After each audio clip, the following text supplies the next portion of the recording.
everyone, and welcome back to the Upgrading a Complete Bike series that we've had going on this channel for a while now. We are here at Worcester Skate Park, my local skate park here, to ride this bike after cutting the handlebars in the last episode and adding some pegs. I held off on putting pegs on this thing because I knew that it would mean I would just do a lot of peg tricks when I was riding it, and I didn't really want to just do peg tricks as I'm testing this bike and riding it.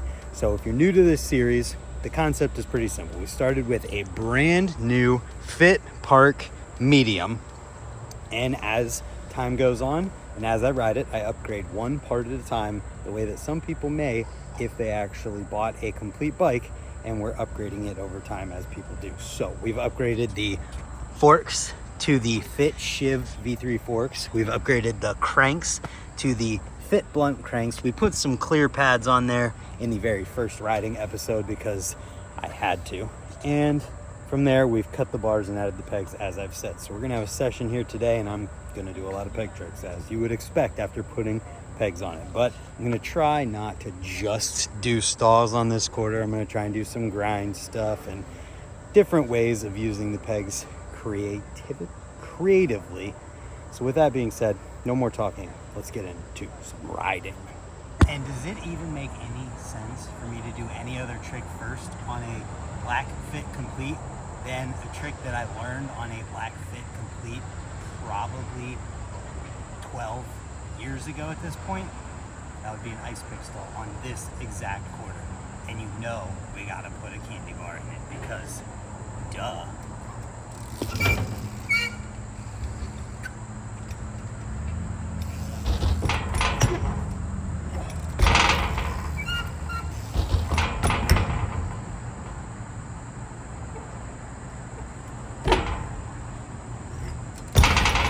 Took a couple tries, but I got it. There's still trail dirt on these tires, so they're a little bit slippery on the sidewalls, which makes ice picks a little bit more challenging. Let's just keep it moving.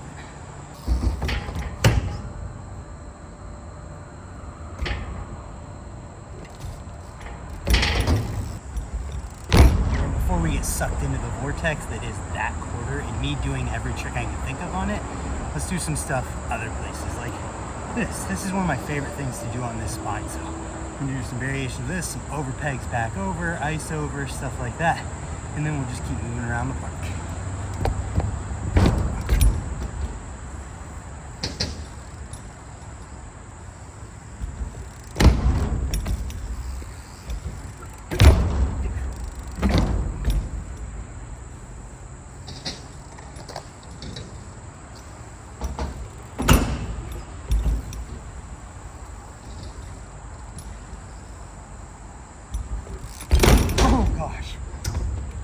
Throw it faster.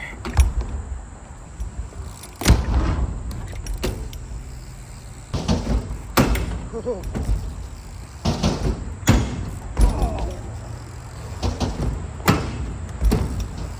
And in the interest of full transparency, on one of those over ices that I slammed really hard on, my back wheel, the peg side moved a little because I did not tighten it enough. I loosened it, and yeah, I did not wrench on it enough in that video. I didn't even think to tighten it more after I took the bike down. Whew. But let's keep this going here. I want to do some grind stuff. We've got this ledge, and then there's a small flat ledge, which we can mess around with too. But since I just did that 180 pegs, 180 thing on the spine, I want to do that as well on the hubba behind me.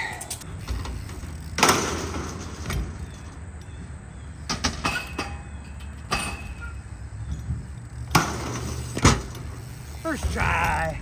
I'm stoked. That was first try. What do we do now?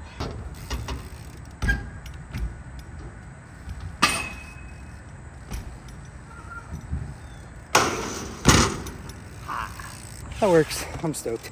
And just from those couple grinds, we have some damage.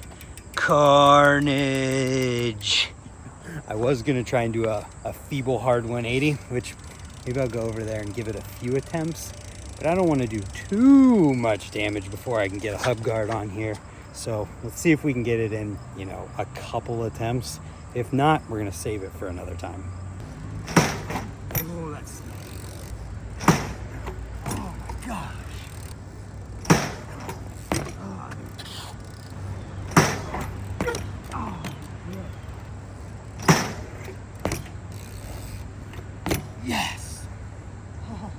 Oh my goodness, I did it. I've never done a feeble hard 180 on a cassette before. Nice, I'm stoked.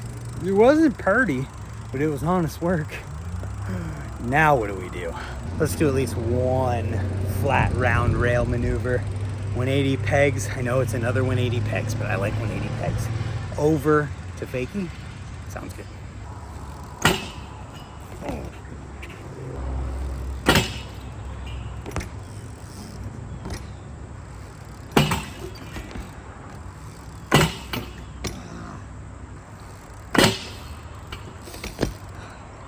God, that was bad.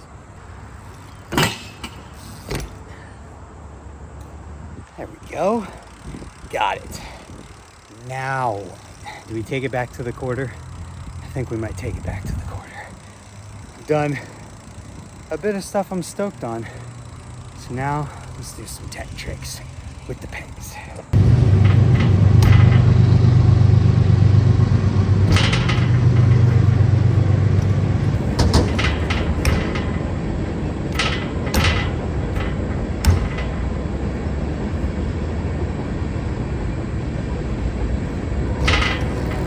Well, it took this many sessions and a poof, ice tap, whatever it was, to finally affect the wheel on this bike.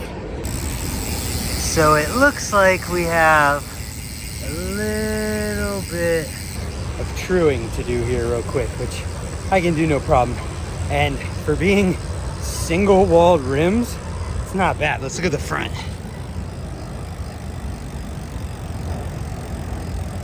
Front's still like perfect. I'd say it's probably pretty hard for anything to withstand the ice tap smashing like that and fakey dough pegs and just these violent tricks. So I'm gonna true this up real quick and we'll be right back. Just want to point out there's a train going by, and the train was here when I did the foof ice 3 times thingy. Now we'll true the wheel.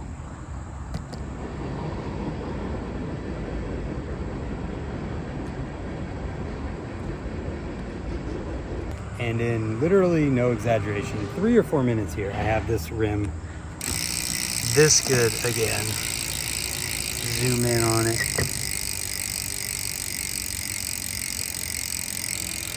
Not bad for single walled rims. So we will continue the session here. Just a sec. And that's actually where we're gonna leave this video off. I didn't know it at the time, but today was a memorial skate session gathering for 2 local skateboarders who passed away. I think it was last week. And so I didn't want to get in anybody's way or do anything like that. I just wanted to let everybody who was there kind of do their thing. So I didn't ride anymore. And that's where we're going to leave this video off. And I do want to say, you know, rest in peace to those 2 local skateboarders. It really sucks when stuff like this happens. And I mean, if there's anything to take away from this, is the community that it's brought together today. There was at least 80 to 90, maybe more people there.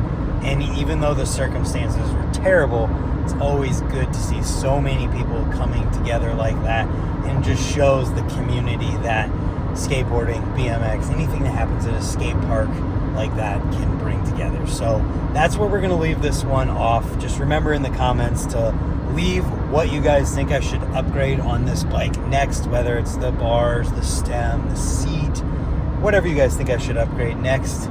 Leave it in the comments, and whatever gets the most votes, I will upgrade next. So thank you for watching. Thank you to Fit and S&M for making this whole series possible, and hopefully we'll see you tomorrow for another video. Goodbye.